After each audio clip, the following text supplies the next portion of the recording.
सुन्दरता हाम्रो गहना हो। नमस्ते, म सम्झना। मेरो युट्युब च्यानलमा हजुरहरूलाई स्वागत छ। विभिन्न विषयसँग रिलेटेड भिडियोहरू बनाउने क्रममा आजको भिडियोमा मैले ब्युटीसँग रिलेटेड कुराकानी गर्न लागिरहेकी छु। हो, कतिपय अवस्थामा हाम्रो सुन्दरतामा गिरावट आउँदा, हाम्रो सुन्दरतामा विभिन्न खाले समस्याहरू आउँदा हामी एकदमै डाउन हुने गर्छौं र आजको समयमा त झन् हाम्रो सुन्दरतालाई पहिलो प्राथमिकताको रूपमा नै हेरिन्छ। पहिला हाम्रो स्ट्रक्चर हेरिन्छ, हाम्रो ड्रेसअप हेरिन्छ, अनि मात्र व्यवहार हेरिन्छ, मन हेरिन्छ। त्यसैले आजको समयमा हामीले मन सँगसँगै आफ्नो अनुहार पनि सफा राख्नु जरुरी छ। आउनुहोस् आजको भिडियोलाई अगाडि बढाउँ। घरमै हाम्रो किचनमै पाउने विभिन्न सामग्रीहरूबाट हामीले आफ्नो सुन्दरतामा, हाम्रो फेसमा कसरी निखार ल्याउने भन्ने विषयबाट। हामीले बजारमा पाइने विभिन्न कस्मेटिक प्रोडक्टहरू, हस्पिटलमा डाक्टरले रिफर गर्ने विभिन्न प्रोडक्टहरू युज गर्दा पनि कतिपय अवस्थामा हाम्रो फेसमा आउने दाग धब्बा चाया जान सक्दैन। तर हाम्रो घरमै, हाम्रो भान्सामै उपलब्ध कतिपय सामानहरूको प्रयोगबाट हामीले सहजै सुपथ मूल्यमा नै हाम्रो फेस सफा गर्न सक्छौं। नम्बर 1 मा हो आलु।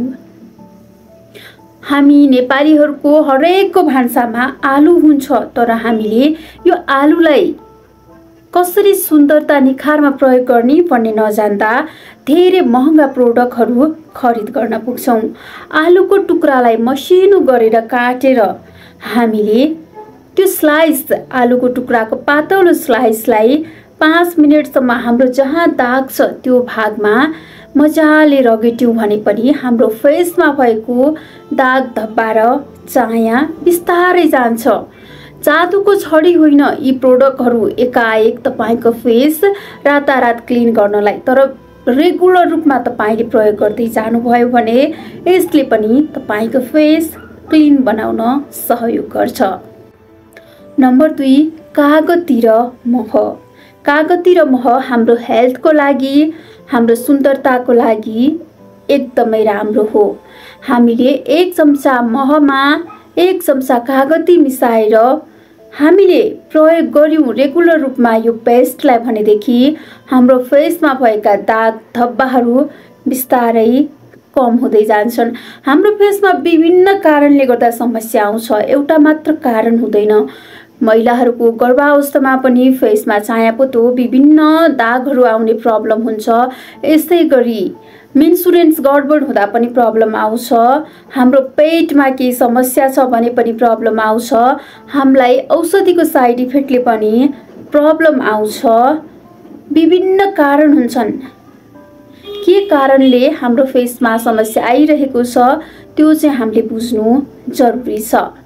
नम्बर 3, हामी सबैको घरमा एलोभेरा घिउकुमारी हुन्छ र रेडिमेड रूपमा पनि हामीले एलोभेरा जेल किन्न पाउँछौं। यसलाई हामीले हाम्रो स्किनमा सुत्नुभन्दा अगाडि लगाएर सुत्दाखेरि हाम्रो फेसमा निखार आउँछ, हाम्रो दागहरू बिस्तारै जाँदै गर्छ।